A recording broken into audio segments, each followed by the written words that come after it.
സുബേർക്കാ കൊട പൂട്ടിയാളി മഴ ഇല്ലല്ലോ എന്താ സ്ഥിതി? നാളെ ബ്രസീൽ കഴിച്ചിലാവോ? കളിന്റെ ആവേശാണ്. ബ്രസീൽ നാളെ കഴിച്ചിലാവോ?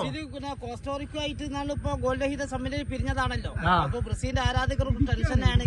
അടുത്ത കളി എന്ന് പറഞ്ഞാൽ ഇപ്പൊ പരാഗായിട്ടാണ്. നാളെ 6:00 പരാഗ. അത് ലാറ്റിൻ അമേരിക്കന്ന് വരുന്ന ടീമാണ് പരാഗ. ഡാനിയൽ വർണാരോ എന്ന് പറഞ്ഞ കോച്ചുണ്ട്, ജാൻ എസ്പിനോളയുണ്ട്.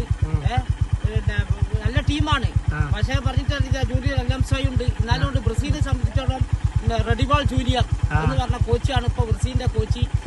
പിന്നെ ബെർണാണ്ടോയുണ്ട്, പിന്നെ മിലിറ്റാവോയുണ്ട്, ഗബ്രിയേലുണ്ട്, മാർക്കിഞ്ഞോയ്സ് ഉണ്ട്, ഡാനിയലുണ്ട്, റാഫിഞ്ഞോ ഉണ്ട്, വിനീസസ് ഉണ്ട്, റോഡിഗ്രോയുണ്ട്, പെഗാറ്റോ ഒക്കെ ഉള്ള ടീമാണ് ബ്രസീൽ. അപ്പൊ ബ്രസീലിനെ സംബന്ധിച്ചോളം ഒരു പരാജയം എന്ന് പറഞ്ഞാൽ ഇനിയിപ്പോ അടുത്ത മത്സരം നാളെ കഴിഞ്ഞാൽ കൊളംബിയ ആയിട്ടാണ്. പറഞ്ഞാൽ കുറെ അന്താരാഷ്ട്ര മത്സരത്തിൽ പരാജയം എന്താ അറിയാത്ത ടീമാണ് കൊളംബിയ. അപ്പൊ കൊളംബിയനെ കുറിച്ച് റിസ്ക് ഉണ്ടാവും. അതുകൊണ്ട് നാളെ ജീവനം വരണ പോരാട്ടം ബ്രസീൽ പുറത്തെടുക്കുമെന്നാണ് പ്രതീക്ഷ. കാരണം പരാഗയാണ് മോശമല്ല പരാഗട്ടോ. ഇതിനു മുമ്പ് കോപ്പയിൽ പരാജയപ്പെടുത്തിയാലാണ് പിന്നെ ഞാൻ അതിനെ ആഗ്രഹിക്കില്ല. ഞാൻ എന്താ അറിയോ, ബ്രസീൽ എന്തായാലും വരണം. ബ്രസീലിൽ കൊണ്ട് എന്റെ അഭിപ്രായത്തിൽ കൊളംബിയനെ പൊട്ടിച്ച് പരാഗനെ പൊട്ടിച്ച് വരണം. കാരണം അർജന്റീനക്ക് ഒരു പ്രാവശ്യം കൂടി അർജന്റീനക്ക് ബ്രസീൽ കിട്ടണം.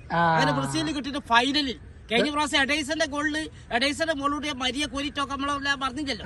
അപ്പൊ ആ സന്ദർഭത്തിൽ അർജന്റീന ബ്രസീൽ അമേരിക്ക വെച്ചിട്ട് ഒരു ഫൈനൽ ആഗ്രഹിക്കുന്നു. ബ്രസീലിനെ തോൽപ്പിച്ചിട്ട് ഇനിയും കപ്പടിക്കണം. അല്ല, ബ്രസീൽ എത്ര ശക്തി എന്ന് അറിഞ്ഞില്ല.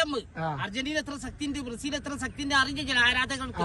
അപ്പൊ ആരാധകർ ആകെ ആഗ്രഹിക്കുന്ന ആ ഫൈനലാണ്. പക്ഷെ ഈ ടൂർണമെന്റ് നാളെ പരാഗനെ ബ്രസീൽ മറികടക്കും തന്നെയാണ് പ്രതീക്ഷ.